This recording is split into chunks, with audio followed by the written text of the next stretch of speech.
3 காரியத்தை சொல்றாரு. ஒன்னு கொடு, இன்னொன்று வைத்திராதே, இன்னொன்று கடைசியாக ஒன்று கொடு, இன்னொன்று வைத்திராதே, மூன்றாவது கொண்டு வா.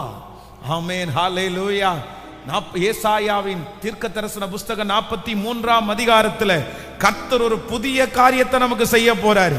அந்த புதிய காரியம் ஒண்ணு என்ன அப்படின்னு சொன்னா, பிடுங்கி வைத்திருக்கிறவர்களை பார்த்து கர்த்தர் சொல்றாரு, கொடு கொடு. ஆமென். எத்தனை பேர் ஆமோதிக்கிறீர்கள்? ஆமென். நான் ஆமென் வடக்கை நோக்கி கொடு கொடு என்றும், அகைன் தெற்கை நோக்கி வைத்திராதே. ஹல்லேலூயா.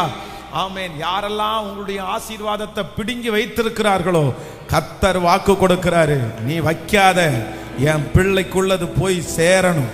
உங்களுக்குள்ளதை கர்த்தர் சேர பண்ணுகிறார். இனி அவங்க கையில வச்சிருக்கிறதுக்கு ஆண்டவரை அனுமதிக்க மாட்டார். உங்களுடையது உங்க கையில வந்து சேரும். ஆமென். ஆசீர்வாதம் கொடுக்காத அனைத்தும் கொடுக்க பண்ணுவார். இன்னொன்று, இரண்டாவது, வைத்திராதே.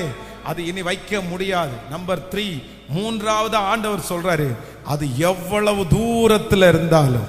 ஆமென். அந்த முன்னாடி 6வது வசனத்துல சொல்லும்போது ரொம்ப அழகா சொல்றாரு. ஆமென்.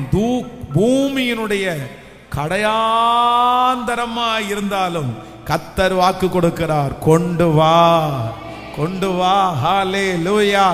நான் நம்புறேன், எவ்வளவு தூரத்தில் அது அடைபட்டு கிடந்தாலும் கர்த்தர் வாக்கு கொடுக்கிறார். அந்த தூரத்திலிருந்து ஒரு நற்செய்தியை, தூரத்திலிருந்து ஒரு நன்மையை, எதிர்பாராத இடத்திலிருந்து ஒரு நன்மையை கைகளை தட்டி ஆமோதித்து நன்றி சொல்லுகிற ஒவ்வொருத்தரும் ஹல்லேலூயா, ஹல்லேலூயா.